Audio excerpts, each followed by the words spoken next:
ni kabedo ma orumuwa gichako rochone kidong en pe obiri kikenyo dong wabi kera ilo kuom chik pakaka chi wandong wabi mini kare na dit la ngoya ajoli Waktu matika ini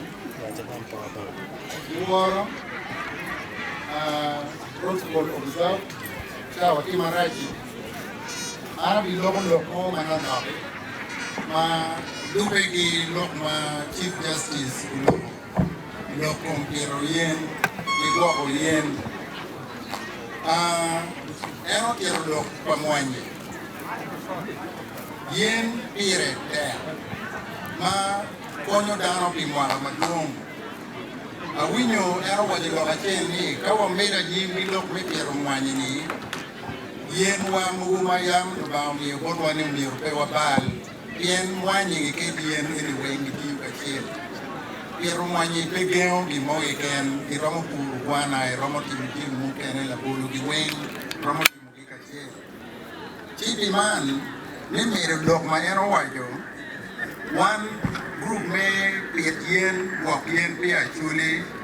What you get on me, what BBTU became to talk Ali Pierre and Wayne, 40,000 households.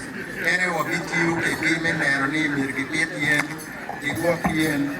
But Benegi, Tamwa, Watamoni, at least in Wakachela jail, in a jail. Unyo ngara chile mati gam ironi gipet yen at least apart. Okay?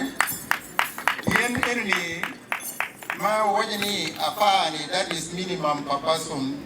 Kono mwanyi kagem bene mier gena pa. Yen ka ine nero eka mwanyi at 5 by 5. A quarter an eka no tiene piera ngwen. Okay?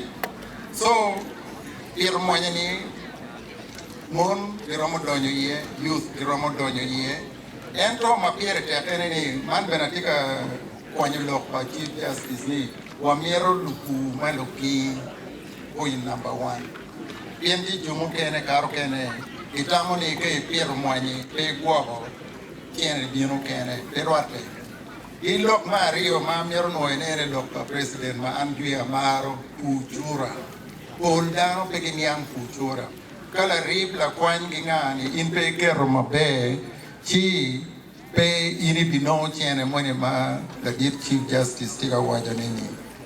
Now, one group me petien walk yen pia chuli watigi program me punyo dano watigi program me konyo poko kodi eno dite miro ini chak mweke indi komi wano bino wakonyin watigi mio tam watigi timo pokchen eno Gen Z pangyo kagengyo tiyan lok pokchen wabi timo inspection gimoni megi mio burini wamiro waneni giluk kore ni wari igwak mabe lega watini kagimini kodi kagimini pony walk yen mabe.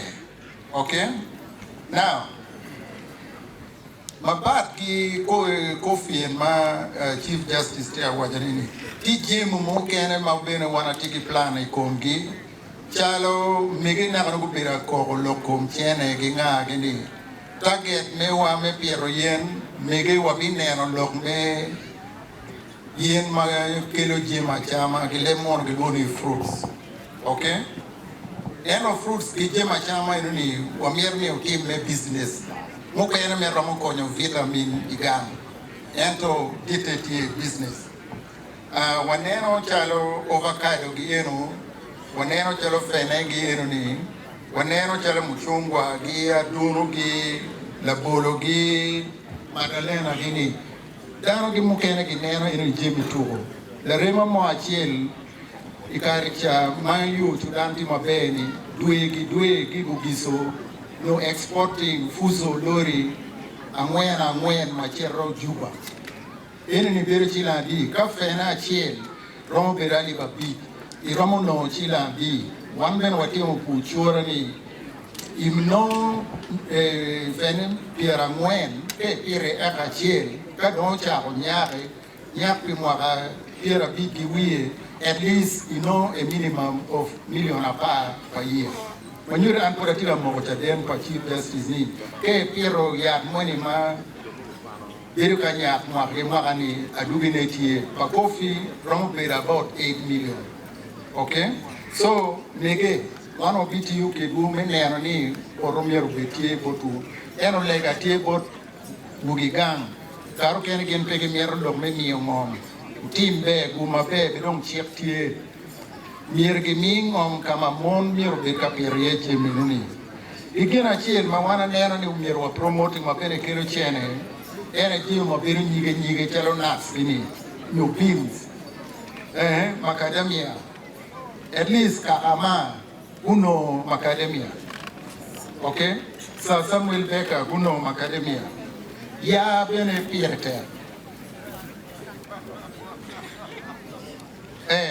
un mo kene won kamera ne bidon ko bo dak ko mari